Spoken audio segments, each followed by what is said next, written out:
संपत्ति तो क्या दूं, मैंने तुझे मौदखरामनी में आज से अपना बेटा राम दे दिया, अपना बेटा राम तुझे दे दिया, ये दिया मौदखरामनी में। और परीक्षित जी आज उल्टा हो गया बिल्कुल। सास में बहू में झगड़ो है जावे तो बहू सास से कह रही है दुकरिया में आदमी कमाई खा रही है तो भोय मार रही है, हैं? बेटा तेरे आदमी तो पहले तो बुबा को बेटा है, उसका बेटा है वो 20 और 22 साल को करके तब ते आदमी बना हुआ है। अब ये तो उनके लिए रही। दूसरी बात, जो सास बनी बैठी हूं बेसुन ले। अब अगर किसी गरीब घर से बहू आ गई है और 98 भर के कुंडल पहने आई है, अच्छा गरीब हो चाहे अमीर हो, वो ज्यादा बिटरिया विदा करतो तो तक बाप 98 भर के कुंडल ही बचता है, बच्चा तू ही का है। और बाप जब छाती से लगा करके बेटी को रोता है तब यही कहता है बेटा अब की चली जाओ, दोबारा आगे लौट के तभी ये कुंडल भारी करवा देंगे, यही कहते हैं। लेकिन सुनो, बेटिया बहू बन के आई है तुम्हारे घर में और बहू 98 भर के कुंडल पहने बैठी है और सास 5 तोले के झाले पहने बैठी है, शोभा नहीं देगा, कतई शोभा नहीं देगा। शोभा कब देगा? तब जी कह दो कि बिटिया जे कुंडल दादा मोए और जे झाले ले ले तब अच्छा तो शोभा है। पर जे हो तो कहीं मैंने तो यहां तक देखो है फौजी कि काऊ जगह डोकरी बने के 5 तोले के झाले हैं भारी से और बहू पर कुंडल हल्के हैं तो डोकरी धोती कान के पीछे के लगाती हैं। बउआ में झुमका दिखावे गए कि देख ले ते बाप ने ऐसे दे और मैंने ऐसे दे, लेकिन गलत, बिल्कुल गलत।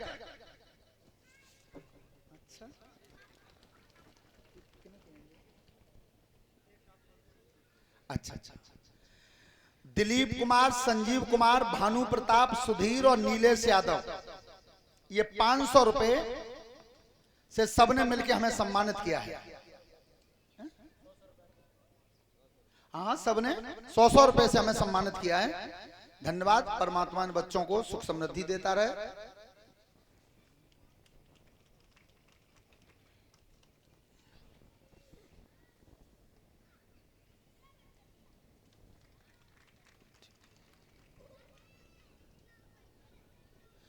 हेलो,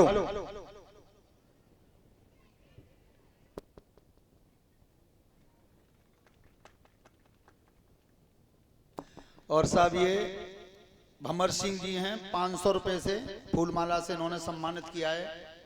जे तो फौजी बचबे के चक्कर में अपकू और हम इन्हें बचन देंगे ना, हमारी नजर इन्हें के कोट पे और जो उतार के धके आता है जब जब आता है मेजोर तभी तुम चलो कब तक तो बकाबो भाई।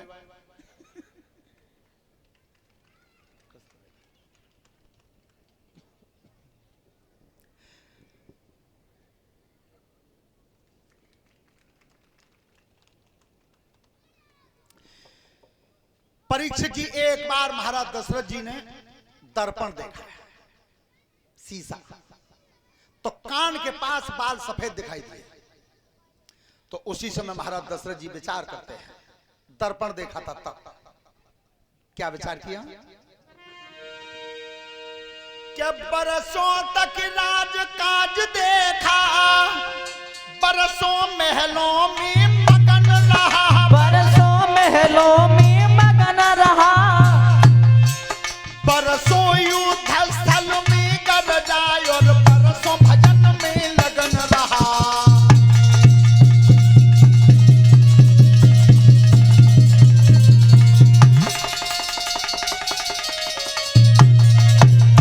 दशरथ सोच रहे मन में, मेरे पूरण है जाए ताजा है, मेरे पूरण है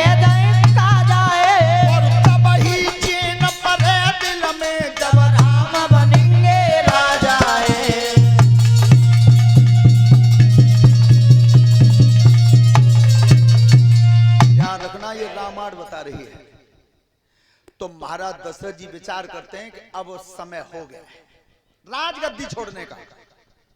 और एक बात और सुन लियो बेटा, जीवन में शीशा देखो तुमने, दर्पण, झूठ नहीं बोलते जाए, तुम 1 करोड़ की रिश्वत दे दो तो झूठ नहीं बोले। शीशा वही दिखाएगा जो है, बिल्कुल झूठ नहीं बोलता। कनो झूठ ना बोल तो। ध्यान करो चाचा, पिताजी अब हमारे जोरे गए थे, बुजुर्ग हैं, बहुत अच्छी बात कही थी उन्होंने ये कहा था कि हर जगह यही कहा जाता है कि कलयुग केवल नाम आधारा, सुमिर सुमिर नर उतरे पारा। कहा तो जाता है, हालांकि ये चौपाई है नहीं रामायण में, लेकिन सुमिर सुमिर नर उतरे पारा, कलयुग केवल नाम।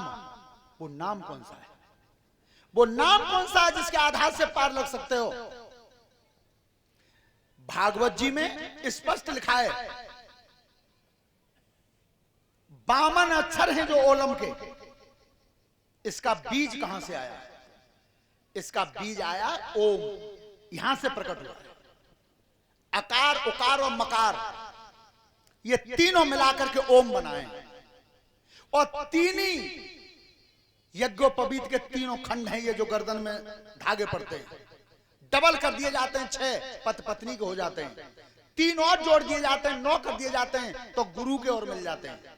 लेकिन मुख्य धागा है 3, और यही 3 प्रकृति के गुण हैं, और 3 ही देवताएं, 3 ही जनेऊ के धागे हैं, इनको मिलाकर के बनता ओम। और भगवान कृष्ण ने भी गीता में कहा है कि सबसे उत्तम नाम है ओम तत्सत। यह नाम सबसे ऊंचा है। अगर कोई चीज कहे कि नाम कौन सा है, वो नाम यही है ओम। इससे बड़ा कोई नाम नहीं।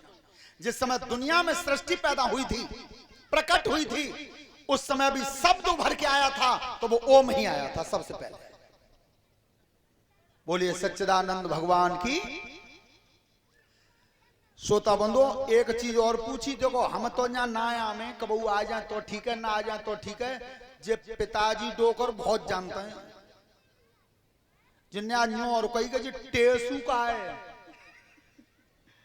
देखो है वो टेसू बालक मांगते हैं, मांगो जाते हैं ना, छोटे छोटे बच्चा मांगते हैं, यह जी कहते हैं, हाँ बाऊ की कह रहे कि टेसू का है। अब ध्यान रखना महाराज, दर्पण क्या करता है?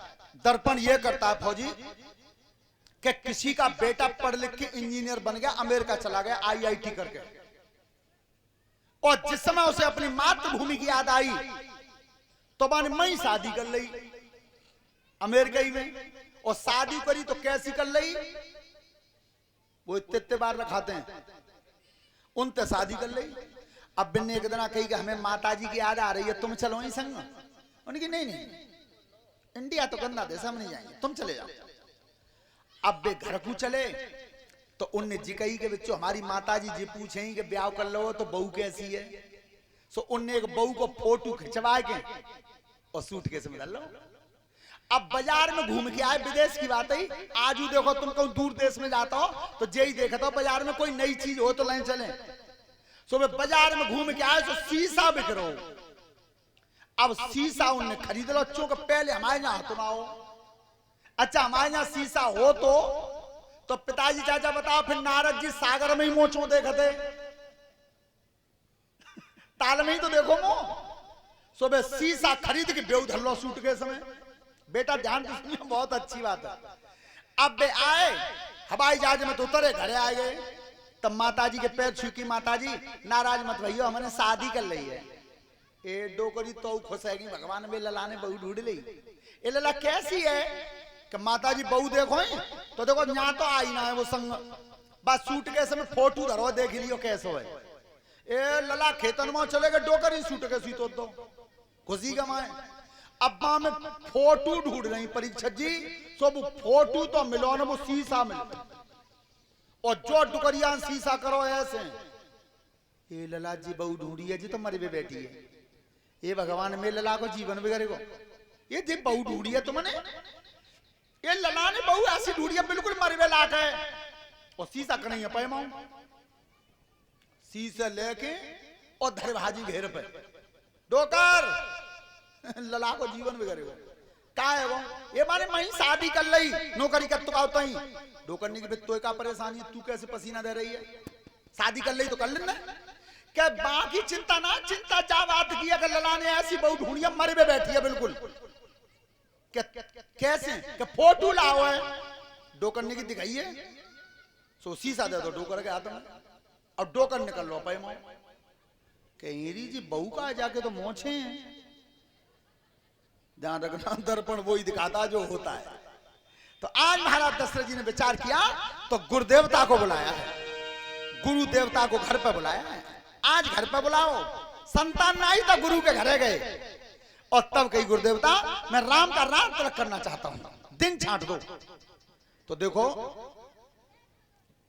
वशिष्ठ जी ने कहा क्या, रामायण को पढ़ के देख लेना।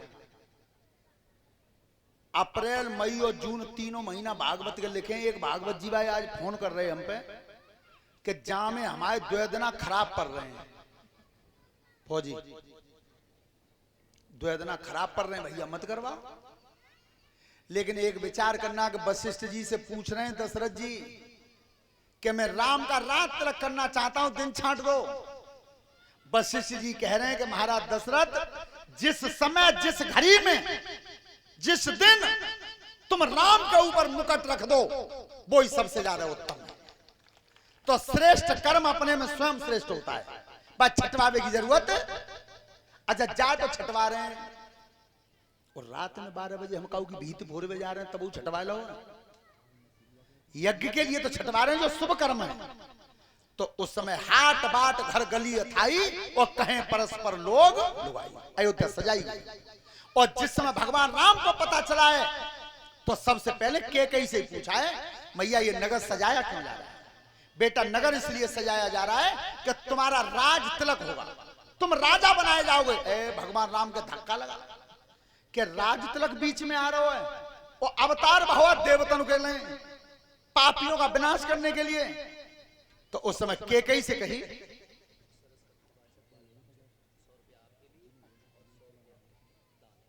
श्रीमान सरस कथावाचक बालक राम चेतन जी 100 रुपए का पुरस्कार उन्होंने हमें दिया है और 100 रुपए भागवत कथा में लिखवाए हैं।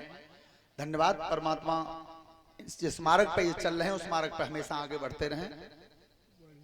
श्रोता बंधु, जिस समय भगवान श्री राम केकई से पूछते हैं मैया मैं तुमसे कुछ मांगना चाहता हूं, मैं तुमसे कुछ मांगना चाहता हूं। तो केकई ने कहा तेरी इच्छा हो सो मांग, मांग ले क्या मांगना चाहता है। तो सब लोग ध्यान से सुनेंगे। केकई को बुरा जरूर मानते हो कि केकई गलत थी, लेकिन केकई गलत नहीं थी, बिल्कुल गलत नहीं थी। ये आपने अगर सुना हो मोबाइल पे, जो पूरे विश्व के पहले नंबर के राष्ट्रीय कवि हैं कुमार विश्वास जी, उन्होंने रामायण सुनाई है अपने मुखारबिंद से। रामायण की कथा कहते हैं वो। तो उन्होंने अपने मुखारबिंद से बताया है कि केकई ने कहा कि बेटा तेरी जो इच्छा हो सो मांग। उनकी मैया सुनो, अब बिटियां बहनें माता सब ध्यान से सुने, तुम्हारे स्टाफ की थी वो केकई। केकई कहां गलत थी? भगवान राम कह रहे हैं मैया मैं तुमसे कुछ मांगना चाहता हूं, मांग ले। राम क्या मांगना चाहता है? तो राम कह रहे हैं मैया मैं वो चीज मांगूंगा जिससे आज के बाद कोई अपनी बेटी का नाम केकई नहीं रखेगा। कितनी कठिन बात थी। तो केकई ने धैर्य धारण करके कही बेटा राम तेरी इच्छा हो वो मांग ले, मुझे हजारों बार स्वीकार है आज के बाद कोई अपनी पुत्री का नाम केकई कभी ना रखे, मुझे कोई चिंता नहीं। मांग ले क्या मांगना चाहता है। दूसरी बार कही भगवान राम ने मैया मैं वो चीज मांगना चाहता हूं पूरे विश्व में दुनिया में तेरी बुराई हो जाएगी, पूरे विश्व में तेरी बुराई हो जाएगी, कोई तुझसे अच्छा नहीं कहेगा। केकई ने फिर हिम्मत करके कही बेटा राम मेरा राम अच्छा हो जाना चाहिए, क्योंकि राम ने यह कह दिया था मेरे सीना में दर्द हो रहा है। क्यों? जब भक्तों पर कष्ट आता है तो भगवान के सीने में दर्द होता है, मेरे सीना में दर्द हो रहा है। तो केकई ने कहा बेटा राम मुझे ये तेरे लिए स्वीकार है, क्या दुनिया मेरी कितनी भी बुराई करे मुझे कोई चिंता नहीं, बुराई बेटा के लिए सहन कर सकती हूं, पर मेरा बेटा राम सही हो जाना चाहिए, मुझे कोई चिंता नहीं। परीक्षा जी तीसरी बार कही तो अब कहल गई, अब कहल गई थी मां। भगवान राम ने कहा मैया मैं वो चीज मांग रहा हूं जिससे तू विधवा भी हो सकती है, विधवा भी हो सकती है। तो केकई ने हिम्मत करके कही बेटा राम राम जैसा पुत्र सही हो जाना चाहिए, मुझे यह भी स्वीकार है मैं विधवा होने को तैयार हूं, पर राम मांग ले तू क्या मांगना चाहता है, मुझे कोई चिंता नहीं। जब इतना कह दिया था तब भगवान राम अकेले में कह रहे हैं कि कैसे क्या कि 14 बरस बनी भिजवाई दे,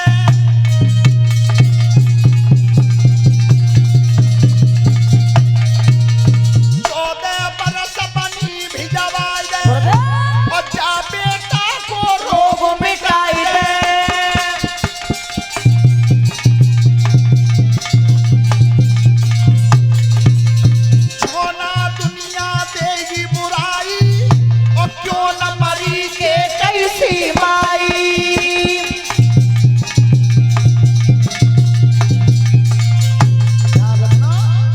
अब कहीं मैया मैं 14 वर्ष वनवास जाना चाहता हूं केवल बस। बेटा संसार क्या कहेगा? अच्छा विचार करना कि कई अगर भरत को राजगद्दी चाहती तो रामायण पढ़ के देख लो, जा पे तो दशरथ तैयार हो गए थे। दशरथ जी तैयार हो गए थे कि चलो राम राजा न सही तो भरत सही, बेटा तो मेरे ही है। पर राम ने पहले मांग लिया था कि मैया मैं 14 वर्ष वनवास जाना चाहता हूं। उसी समय केकई कोप भवन में चली। कोप भवन में एक बात और सभी श्रोता बंधु सुनेंगे, ये कोप भवन सतयुग में बना, त्रेता में बना। त्रेता के बाद फिर द्वापर में कलयुग में किसी राजा के यहां नहीं बना। क्यों नहीं बना? कि जब कोप भवन की खातिर राम जैसे बेटा को वनवास जाना पड़ा, इसलिए नहीं बना फिर। और जैसे ही केकई कोप भवन में चली गई हैं और महाराज दशरथ जी को पता चला है तो लिख रहे हैं गोस्वामी जी रामचरितमानस में क्या क्या कोप भवन सुनी कांपे राऊ,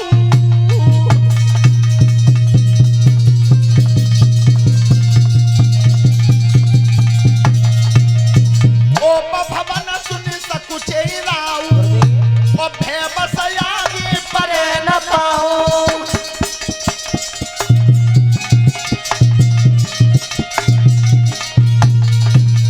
सुरपति बसे बाहुबल जाकी और रही सकल नरपति रुखता की।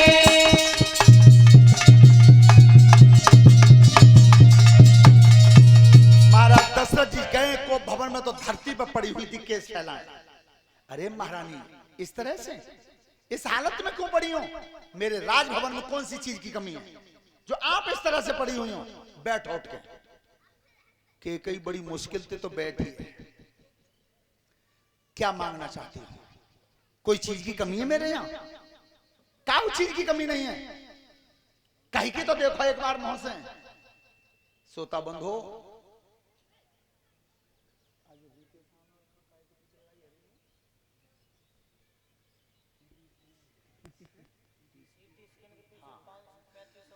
देखो कछु कछु लड़ाई तो कैसी है जाते हैं फौजी। क्या जो हमारे द्वैत चेला सलाह कर रहे वहां खानो खाए गए था, एक ने कही कि सीटी स्क्रीन होते 4500 रुपया में, एक ने कही कि 3500 में, मानी कि 4500 में, वो कहे कि 3500 में लड़वे तैयार। इतनी बात भाई। अब बताओ जी लड़ाई की कोई मेड़ ही कैसे ना मेड़ के एक बार ये हमारे प्यारे लाल बार कोई ससुराल गए, बाल को ध्यान से सुनियो। तो वो सवेरे जगे सो उनके ससुर ने कही कि लला जग गए, अब गांव गुना जाओगे क्या? जाएंगे खाए के जाएंगे, 8 कोस है। ससुर ने कही कि 6 कोस। मैंने कि झूठ बोल रहे हो, 8 कोस है। क्या 6 कोस है? 8 कोस है कि 6 कोस है? ए भैया लठिया तनिक इतनी बात भाई। ससुर जमाई में बे कहीं 8 कोस है, ससुर कहीं 6 कोस है। जो दोनों में लड़ाई है वे तैयार। सुबह लेकर के आई प्यारे लाल घर भाई। उन्होंने कही कि पिताजी क्या कि तुमने वो मोटरसाइकिल दई? कि हाँ दई। डबल बेड दो कि दो, सब सामान दो, बासन दे, खूब दे। दहेज में कोई कसर तो ना छोड़ी कि ना तो पिताजी तेरे हाथ जोड़ रही हूँ जो 2 कोस और दे दे। जे ना तैयार तो 2 कोस और दे दो, तुम कह दो 8 है। तो जी कोई लड़ाई करने का तरीका हो बताओ तुम। और इनके परीक्षा जी हमारी बहनें बेटियां बैठी इनके कुनवाई लड़ाई की बता में तुम्हें नेक का उतरे दौरानी जेठानी में है जावे लड़ाई। जब बंद ही तब हो में तब थक जावे और काउ तरह थे एक ने पई भैंस खोली और बस जेठानी के दरवाजे के सामने एक लिकारी तो बस भैंसिया में लकड़ मारे के कही कर राणा तू कुछ ही ना तो तक माना ही धो रही।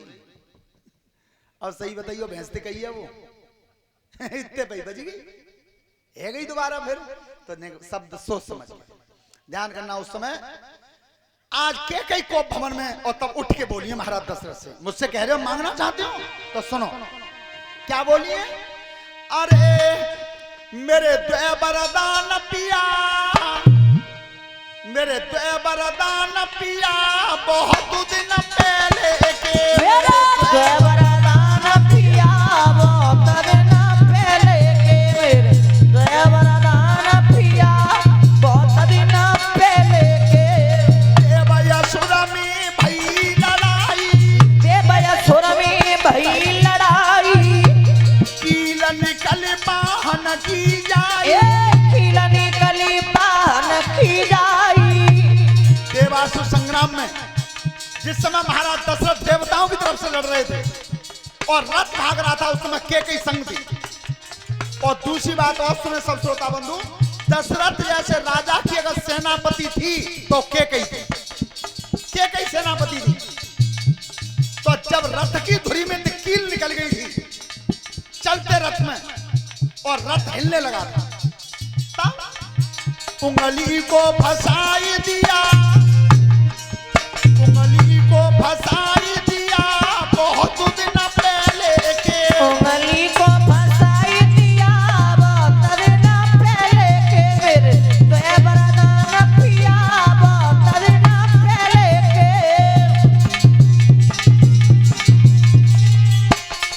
ध्यान रखना। अब परीक्षित जी तुम्हें हमें मालूम है तुम क्या सोच रहे हो। हमारे फौजी जी सोच रहे हैं कि रथ की धुरी लोहे की और उंगली मांस की तो काम कैसे कर गई। तो सुनो ये केकई अश्वपति महाराज की लड़की थी और जिस समय पिता के दरवाजे पर एक संत भजन करने बैठे थे सनाट कुल के संत थे तो संत भजन कर रहे थे केकई की बाल अवस्था थी तो केकई ने इस उंगली से कालोच लेके और संत के चेहरा को काला कर दिया।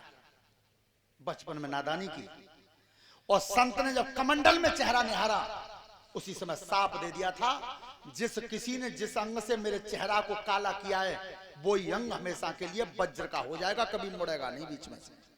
तो ये उंगली के कई की मूर्ति नहीं थी वज्र की हो गई थी इसी उंगली से रथ को रोक दिया। तो महाराज मैंने तब वादा कर दो तुमने कहा दो वचन हमेशा के लिए उधार है तो आज मांग रही हूं। राजा दशरथ बोले बस इतनी बात भाई नाराज हो मांग लो क्या मांगना चाहती हूँ। उनकी महाराज सुनो पहले वचन में तो ये मांगना चाहती हूँ कि राज सिंहासन पे मेरा बेटा भरत बैठे मेरा भरत राज सिंहासन का स्वामी बनेगा। राजा दशरथ जी को कोई चिंता नहीं भाई ठीक है महारानी मुझे स्वीकार है देख लेना आप रामायण में मुझे स्वीकार है। अरे राजा राम नहीं तो राजा भरत सही कोई परेशानी नहीं है। लेकिन जब दूसरा वचन मांगा है तो परीक्षित जी हमने बताया था कि वो हार्ट अटैक अब दूसरी बार पड़ा है आज दूसरी बार पड़ा है। क्या मांगा है के तापस भेसा विशेष उदासी गुरुदेव 14 बरस राम बनवासी राम सिया राम बोलो राम जय जय राम राम सिया राम बोलो।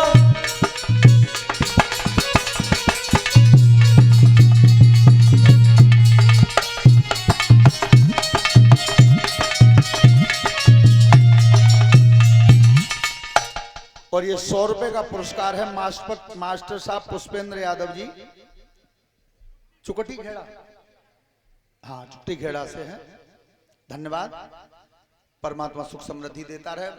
दूसरे वचन में मांगा कि तपस्वी के भेष में उदासीन पंथ को लेकर के राम 14 साल वन को चले जाए। अब धक्का के कही भरत को राज सिंहासन मांग लिया मुझे कोई परेशानी नहीं है पर मेरे बेटा राम को वनवास मत मांगो आप देख लेना, रामायण को निकाल के अब भी देख लेना मोबाइल पे। दशरथ जैसे चक्रवर्ती राजा ने केकई के पैरों में मस्तक तक झुका दिया था, लेकिन केकई नहीं मानी।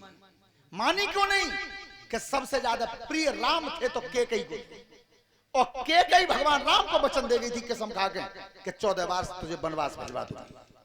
श्रोता बंधु, भगवान राम को पता चला, खुशी हुई कि चलो देवताओं का काम अब बन जाएगा। जब राम की वनवास की तैयारी हुई और सीता को जब पता चला है कि मेरे पति बन जा रहे हैं, तो सीता भगवान राम के सामने आई है और क्या बोली है? संग बनकू तुम्हारे चलूंगी पिया, संग बनकू तुम्हारे चलूंगी पिया, संग बनको तुम्हारे चलूंगी पिया, संग बनको। बन में जाई जो भूख लगेगी, बन में जाई जो भूख लगेगी। सीता ने कन जिक्र करे, सीता ने कन जिक्र करेगी। बन फल खाएगी रंगी पिया, संग बनकू। बन फल खाएगी रंगी पिया, संग बनको तुम्हारे चलूंगी पिया, संग बनको। और इसी चीज को सीता जी और राम का जब संवाद है तो उसमें गोस्वामी जी क्या लिख रहे हैं रामायण में? सीता ने कहा प्रभु राम से क्या कि जिया बिन देह नदी बिनु बारी,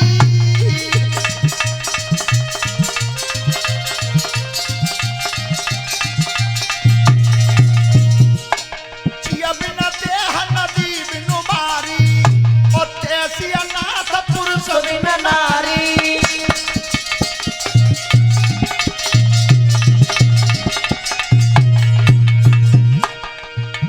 भोग रोग समभूषण भारू, और यमयातना सरस संसारू।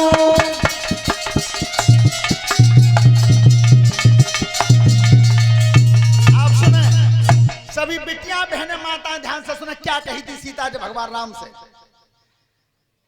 के प्राणनाथ तुम बिना जग माई, मोकू सुखादा कतई कछु नाई। राम सिया राम बोलो राम जय जय राम। राम सिया राम बोलो। और आज का है, आज पति तीन लड़ाई हैगी, बोलचाल बंद हैगी, तो लले थारी पसी के दे दी, ले ले पे बाप दिया, मेरी तो बोलचाल ना है। और फिर तुम रहो 9 दुर्गा व्रत, वो व्रत का कर दे वहां में रामचरितमानस में अरण्य कांड में लिखा है उन्होंने, एक ही धर्म एक व्रत ने मां, और कहें वचन पत पद मन प्रेम। श्रोता बंधु, भगवान राम तैयार हुए, सीता तैयार हुई, और उस समय लक्ष्मण जी को पता चला कि मेरे भैया राम वन को जा रहे हैं,